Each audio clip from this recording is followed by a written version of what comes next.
Sometimes you just want to go out with a big campaign and you just have to do all of the groundwork to make sure that you feel comfortable that that's the right choice. Sometimes it's not going to work. You'll look at it and say, hey, I don't think this really drove the needle. And I think with brand marketing, sometimes you just have to take those, again, calculated risks and learn from them. Welcome to Mobile Growth and Pancakes, a podcast by Storemaven. We break down how and why mobile apps grow. In each episode, we invite a mobile growth expert onto the show to break down a specific mobile growth strategy, how it worked, why it worked, and what they would do differently. I'm your host, Esther Schatz. Hey everybody, and welcome to another episode of Mobile Growth and Pancakes. I'm your host, Jonathan Fishman. I'm a VP I'm not VP Product Marketing, I'm a VP Marketing at Storemaven. But I'm here, I'm excited because I'm here with Brooke McKnight, who is VP Product Marketing at Jam City. How are you? I'm doing well. Awesome. Thank you for joining us. Do you want to introduce yourself for a sec? Sure. So thank you for that introduction. Yes, I am the Vice President of Product Marketing at Jam City. I've been at Jam City for a few months, 6-7 months. I'm trying to do math here. April of 2021. And previous to that, I was at Network as head of marketing for about a year. And previous to that, I spent about 10 years at NBC Universal. And I had a stint in the middle at Disney Interactive. Primarily, I have done game marketing, and I've been doing it for about 15 years. Wow. I was looking back at trying to think about how many games I've been involved with at launch, and I stopped counting at about 150. So I've been in the industry for a while. I was around before the iPhone came out, so I can talk about Java and brew days. I can talk about when we used to, buy or rent console games at GameStop, those kind of things. So yeah. Did you know when the iPhone came out, did you imagine that that's how your life is going to look like in the next 15 years? I was very early in my career, and we were all talking about how there's going to be a game changer, right? And when it came out, I feel like it happened overnight. I was one of the few people at the company that was working on mobile games, and I was at Universal at this time. And I remember I got a phone call from Ron Mayer, who's president of Universal, asking me about mobile games. And I was just kind of floored at that point. So it was very disruptive. It changed everything.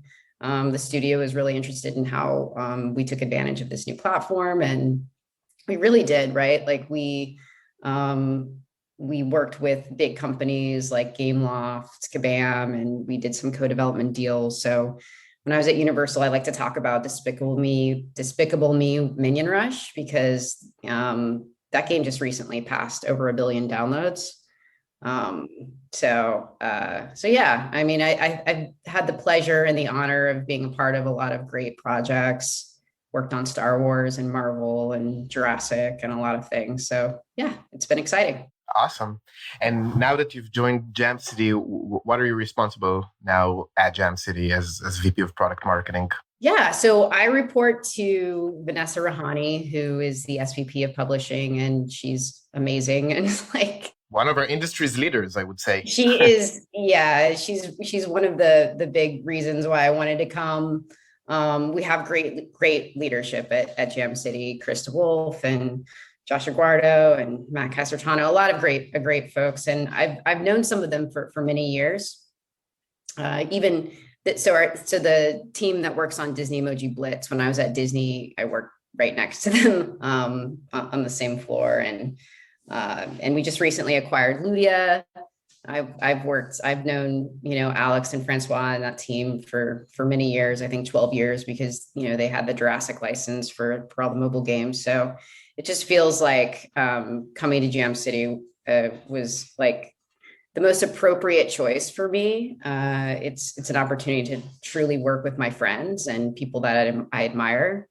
It's been amazing, and I'm really excited. So you asked what I do. I oversee the product marketing team, it's a bunch of very talented people who do like sort of long-term marketing plans, go-to-marketing plans. And we also oversee social media and community. Yeah. Cool. So we want to talk today about the fact that brand marketing is making a comeback, and it's pretty cool, Right. given your experience, because you've been through the entire cycle. I mean, I have. you've been through the past few years where growth was so performance marketing driven, um, driven or enabled, I would say, by Facebook and other social media giants that have created this insane user graph, and we're able to just provide you with a stream of high quality users in exchange for their data and IDFA. Has gone away. I mean, it's still in like its last breath, I would say. But a lot of people are talking now that brand marketing is in fact making a comeback. Why do you think this is, and how would you define even brand marketing for a game? Sure. I think things are very cyclical, right?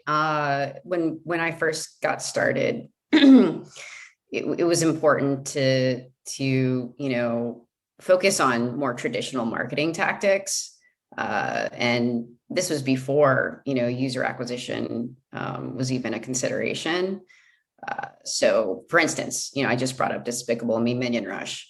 When we launched that game, it was really like the marketing plan was more focused on partner marketing. Like we were working together with McDonald's and Walmart and AMC to sort of get promotion, cross promotional opportunities and value.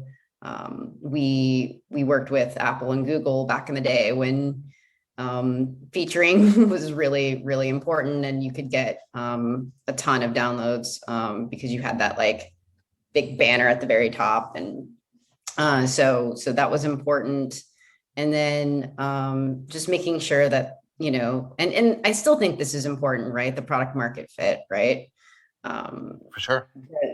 Are you drawing people in a way that matches their expectations? And do you give them experience that they feel like is fun and fits with, if it's an IP that you've licensed and it's a well-known brand, it has to fit with that. Or if it's original, you have to take them through like a fun story that they can connect with. So, I think early days, that's what the main focus was on.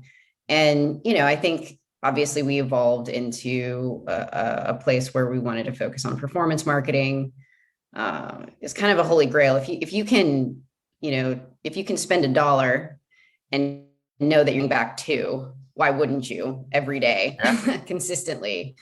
And so all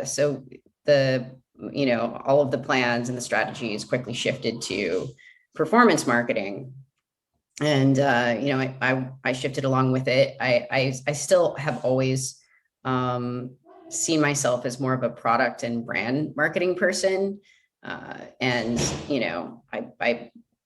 math is not my favorite thing, but I definitely put myself in a place where I needed to learn, how to compute information and look at all the data. And it got really exciting too, because you start saying to yourself, oh, if I just change this one thing, like this is how I can make the numbers go up.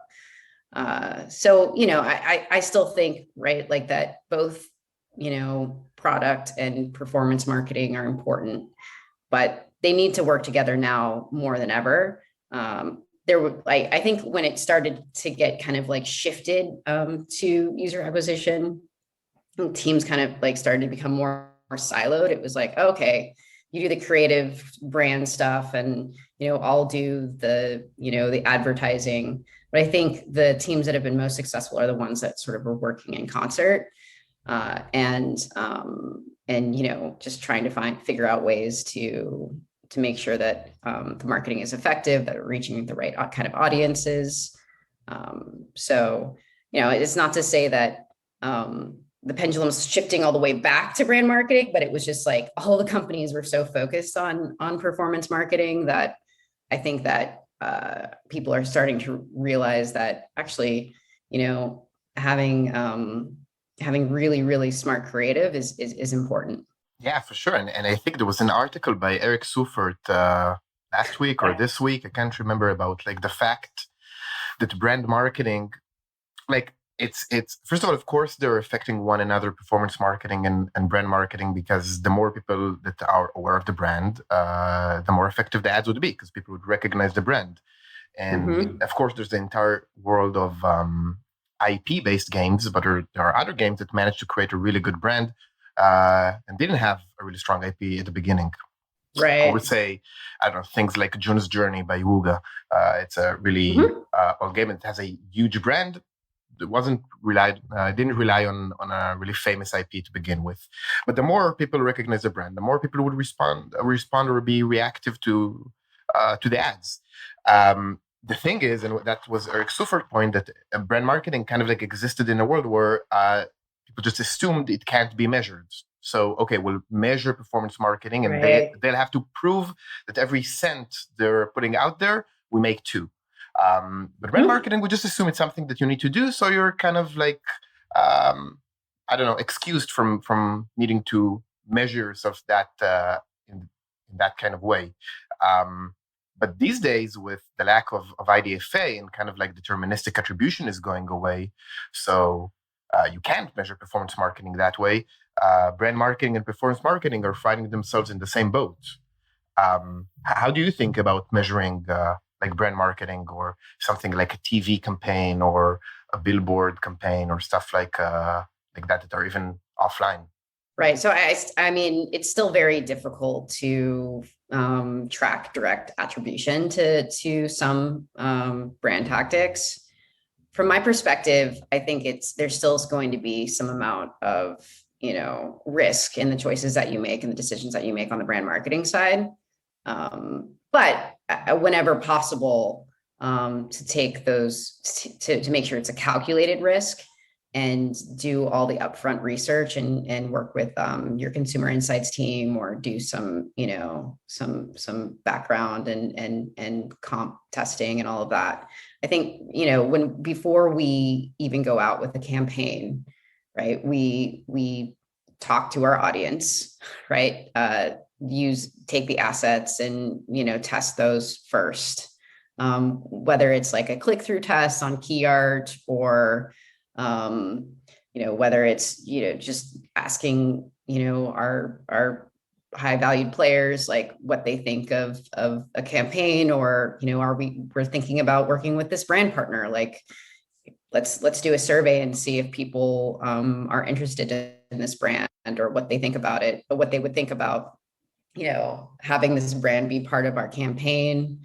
If we are, moving forward, I'll give you an example. So for Cookie Jam, Jam City partnered to integrate Wheel of Fortune into the game.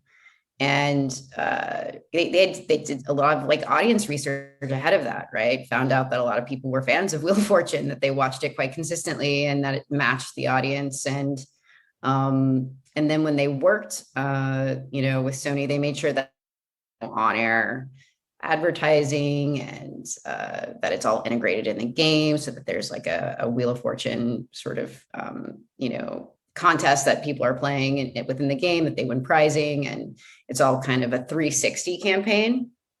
And so that sort of thing is what we want to keep replicating, because when we looked at the data, we had to do more of a cohort analysis for some of these actions. I mean, wherever possible, you want to have like an attribution link, but sometimes you just have to look at cohort, because you can take small actions like, oh, okay, for instance, I'm going to test TV and I'm going to spend X by the lift.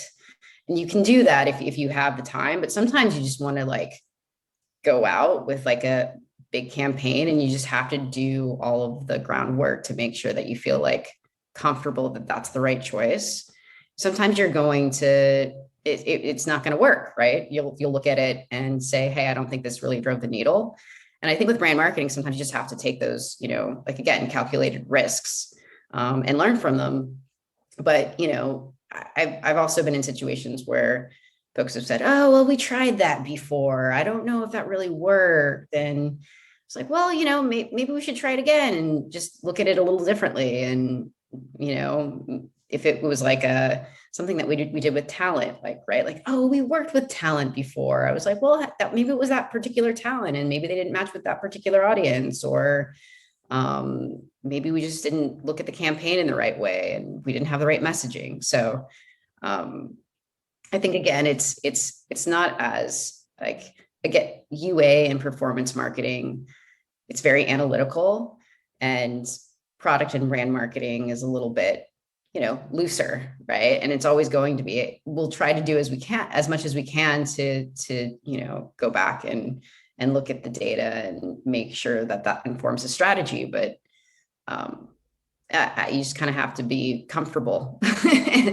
knowing that you can have people, if you hire smart people and they're great critical thinkers, I think you should just, move forward with, strategies and plans.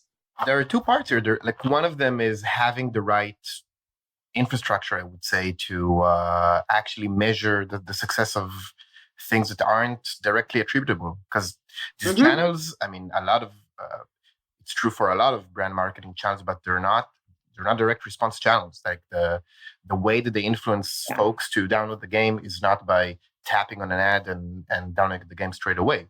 It could happen days, weeks, months afterwards. They could go in and search the App Store for the brand name and then download, and then they would even be attributed as search installs, which is completely unrelated.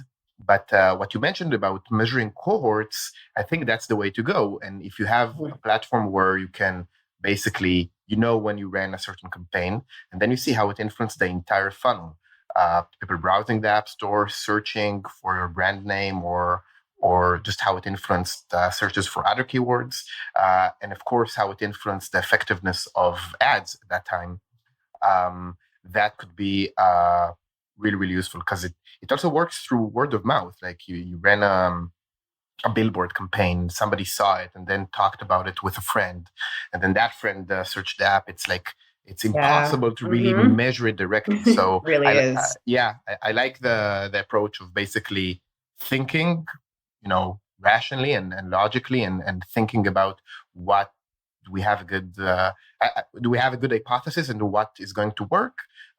Doing the research, of course, understanding the affinity between, as you said, Wheel of Fortune and different brands to your game brand, but just then running the campaign and measuring it that way that captures all the indirect effects. Another thing that's really interesting that I'm seeing a lot of people do now is, it's very similar to what you described with Wheel of Fortune, which is understanding on a contextual level which apps, like which source apps, sub-publishers are driving a lot of valuable traffic to our app, and what type of games do they come from. So if you think about contextually, a game buying a lot of traffic on ad networks is bringing in traffic from all sorts of apps. But if you group them contextually into not even categories, like really groups of IPs, maybe, I don't know, Spider-Man, you can see that Spider-Man themed apps and games are bringing in a lot of valuable traffic. And then you discover all these small brand affinities that connect to your game. And you can generate a lot more ideas with that. So I really like that. So what you guys are doing today, like what's working or what do you think is going to work in 2022 in terms of brand marketing? Like what type of channels? Sure. So, I think we're seeing a lot of success with influencer marketing. And speaking of attribution, we found a way sort of to track that pretty effectively. And we offer influencers a performance model based on installs. So they get X amount of dollars for every install that they bring. And that kind of is nice because it's pretty attributable, and it incentivizes influencers to really get you players and make sure that they're downloading the game. So, I have someone on my team, Evan Cam, who's overseeing that, and he's created that model, and he's doing an amazing job of, finding influencers for, Disney Emoji Blitz, and, working with the Ludia team now to adopt that model and do the same for some of their games. And we're seeing a lot of success there. In addition, how do you, or is it proprietary? How do you go about like tracking the influencers driven downloads? Yeah. Just through adjust links, right? Cool.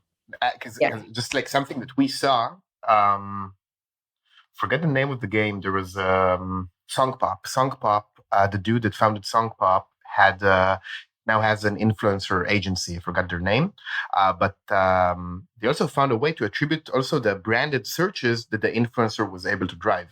Because like he found that the direct installs are like, I don't know, like 60-70% of the total download that they were able to attribute through search, even at the time Right. where the influencer campaign was working. That's cool. I mean, I Yeah. think that would work for agencies as a model, like as an Yeah. additional way to charge folks. But They always are looking to attribute. Everybody's looking to attribute yeah, the most downloads. Yeah.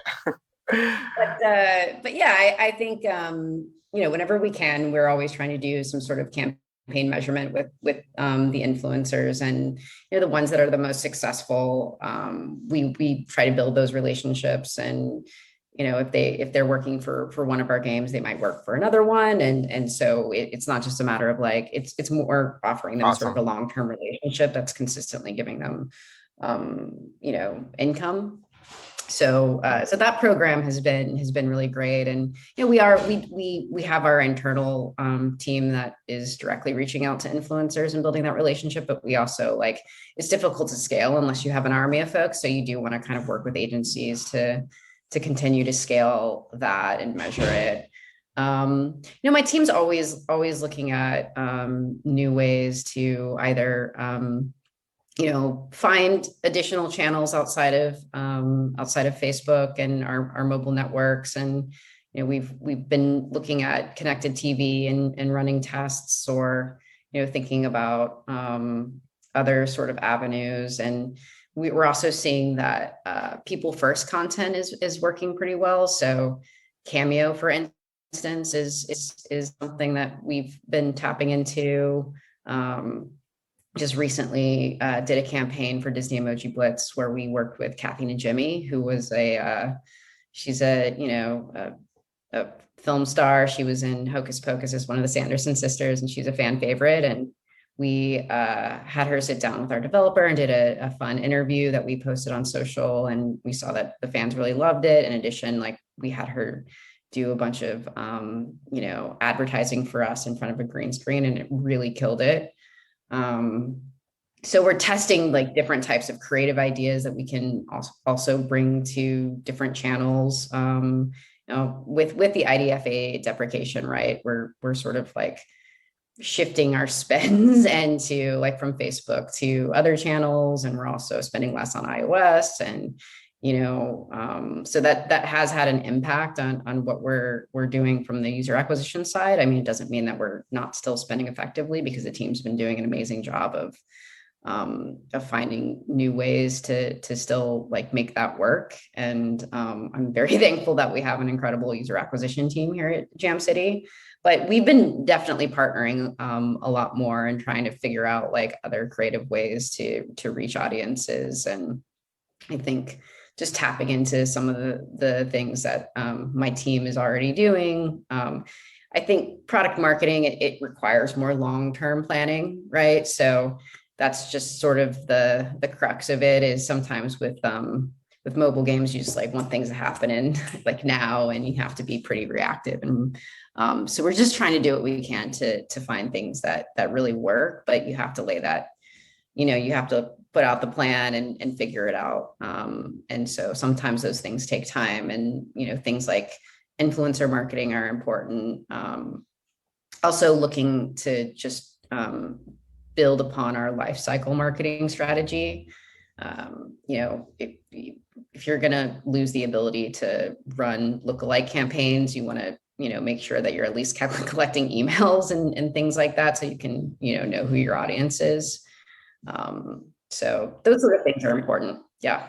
Yeah, I think it goes hand in hand, building the response of a lot of game companies. The larger one, of course, is to the IDFA, was to build an audience, and it goes hand in hand with brand marketing. You just create an enormous audience of players, and we saw that with the M&A movement and motion that's happening in the industry for quite some time now, where there's like, maybe if I think like 5-10 years down the road, there's going to be like a handful of huge game companies that basically ate up a ton of studios and a ton of developers. And they would have such a huge network or such a huge audience that they can act as their own ad network and, cross-promote their different games to one another. And I think it goes hand in hand in create, like doing brand marketing and bringing in like a loyal audience in the first place. Yeah, absolutely. I think it's important for companies to build, like, just to your point of like people, big companies buying smaller companies are building their network, right? So that they can, cross promote and, find a way. And then you do have first party data because it's your apps. If it's your apps, you can use it. Yeah. Mm-hmm. Yeah, exactly. Cool. So, do you have any tips for? There's like a lot of folks listening to us that are that don't work on games with a really famous IP. Do you have any tips for them when they start thinking about brand marketing, like how they should go about it? Yeah, I think I gave Cookie Jam as an example. It's not it's not based on a major IP, but it's a great game that people love to play. And so if you can partner with another brand that has popularity, like I said, we did Wheel of Fortune. It worked really well for us. So then we did Family Feud, and then we did Price is Right. And so we've found ways to we're like, okay, this is working, so we're going to continue to partner with these companies to find ways to bring these game shows into the app and reach our audience in a fun new way, and have user acquisition that's compelling and recognizable and memorable. So there are ways that you can partner with things that have like celebrities or other brands or even other games, right? I've seen some crossover happen from game to game. So that's kind of one piece of advice that I would give. And in addition, it's just like what I said about, being able to really truly test any piece of brand marketing that you can up front, right? Like, so whether it's click testing Keyart or working with Storemaven to optimize your app store. See, yeah, I gave you that plug. I like the plug. Yeah. But definitely making sure that you're testing your creative. And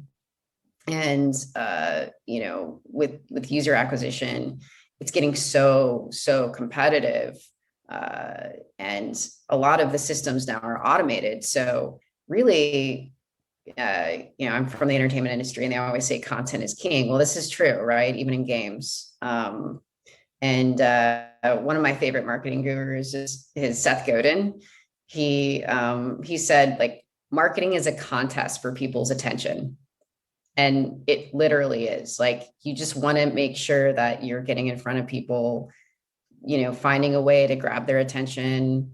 We all have short attention spans now. And it's more important, to now more than ever to make sure that you have something that's really thumb stopping and grabs attention. That's really true. You also mentioned Camille before, and I remember I tried to get Snoop. I was trying to promote our conference. It wasn't this year, last year, and I tried to get Snoop Dogg to pay him I